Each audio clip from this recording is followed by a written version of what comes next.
नमस्कार दोस्तों, मेरा नाम है अवनीश त्रिपाठी और हमारे साथ में हैं आज डॉक्टर कुमार मनोज, जिनके वीडियो, जिनके शॉर्ट्स, रील आपके मोबाइल में लगातार तैर रही होंगी, जो धार्मिक विषयों पर आजकल लगातार शोध कर रहे हैं। ऐसी ऐसी बातें, ऐसी ऐसी बारीक जानकारियां हम लोगों तक पहुंचा रहे हैं। जहां करण अर्जुन में बहुत बेहतर संबंध थे, प्यार का रिश्ता था, वहीं दूसरी तरफ फिल्म में दूसरी तरफ जो महाभारत में करण अर्जुन के पात्र दिखाए जाते हैं, एक दूसरे के खून के प्यासे कह सकते हो आप, या ये कहें कि कट्टर दुश्मनी दोनों के बीच में। क्या ऐसा क्या है, क्या किस तरीके से देखते हैं आप इसको?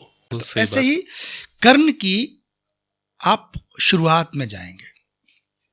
कुंती जो है, उनके पिता जो हैं सूरसेन, उनका नाम प्रथा है। कुंती का बचपन का नाम प्रथा है। प्रथा। और उनके जो एक रिलेटिव हैं, भाई दूर के, कुंती भोज, उनके कोई बच्चा नहीं है। कुंती भोज। तो जो वसुदेव की बहन है, सूरसेन की पुत्री, वो प्रेमवश कुंती भोज को दे देते हैं और कुंती भोज के नाम से उनका नाम कुंती पड़ जाता है। एक्चुअल में श्री कृष्ण के जो पिता थे वसुदेव, उनकी बहन है कुंती। अच्छा। और वहां पर क्या होता है कि शुरू में तो कुंती का मन नहीं लगता, लेकिन जब उनको लगता है कि मेरे माता पिता ने मुझे त्याग दिया है और दूसरे को दे दिया है, तो वो उन्हीं को अपना लेती हैं और पूर्ण रूप से अपने पिता के साथ उनकी सेवा करते हुए रहने लगती हैं। तो एक बार वहां महर्षि दुर्वासा आते हैं। कुंती उनकी बहुत सेवा करती हैं।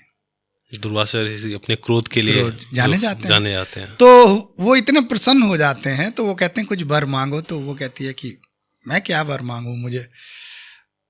तो वो उसका रूप, उसका चाल चलन, चरित्र, सब कुछ समझने के बाद वो समझ जाते हैं कि बहुत मेधावी लड़की है ये। तो उसको देते हैं कि तुम जो है ना, किसी भी पुरुष का मन में ख्याल करोगी, वो पुरुष तुमको मिल जाएगा, उस पुरुष से तुमको संतान प्राप्त हो जाएगी। जब कुंती ने इस तरह कहा तो सूर्य का जो भी रूप होगा उपस्थित हुए उनके सामने। कुंती डर गई। कुंती ने तो ऐसे ही चेक करने के लिए किया था। तो कुंती ने कहा ये क्या है?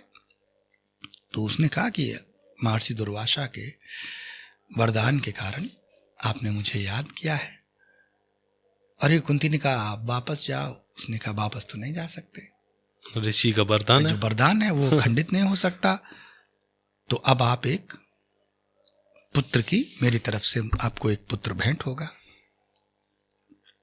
अब यहां भी एक प्रश्न आएगा, ऐसे ही किसी स्त्री को देखकर या पास खड़े होकर पुत्र कैसे? यही चीज मैं पूछना भी चाह रहा था। है ना? हाँ, ये प्रश्न आता है। बिल्कुल। तो इस बारे में बहुत स्पष्ट कुछ नहीं कहा जा सकता, लेकिन इतना जरूर है कि जो नियोग होता है, नियोग में एक्चुअल में मिलन होता है। ऐसा नहीं होता है कि आदमी छू लेगा और उसके बच्चा हो जाएगा। तो सूर्य के साथ कुंती का संसर्ग हुआ। उस जो सूर्य का जो प्रतिनिधि रहा होगा। हाँ। तो कुंती ने कहा कि मेरा कौमार्य भंग हो गया। बिल्कुल, शादी हुई नहीं थी उस समय और मैं मां बन जाऊंगी। कुंती डर गई, भयभीत हो गई। उसने कहा मेरे मथुरा में भी मेरे वंश का नाम डूब जाएगा। और मेरे पिता का, कुंती भोज बहुत प्रेम करते थे प्रथा से, कुंती से। तो कुंती ने कहा कि मुझे ऐसा वरदान दो जो मेरा यौवन खंडित ना हो। तो उसने कहा तुम बच्चा पैदा करोगी, उसके बाद भी तुम चिरकुंवारी ही रहोगी। अच्छा। तो किसी तरह से 9 महीने काटे गए और 9 महीने बाद कुंती को एक पुत्र पैदा हुआ। चूंकि वो व्यक्ति ये समझ रहे थे जिनसे सूर्य से जिनसे कर्ण प्राप्त हुए, कि ये बच्चा कुंती रख नहीं पाएगी। हाँ, उन्हें भी अंदाजा था। तो उन्होंने क्या किया, उस बच्चे की सुरक्षा के लिए कवच कुंडल उसके पैदा होने के साथ ही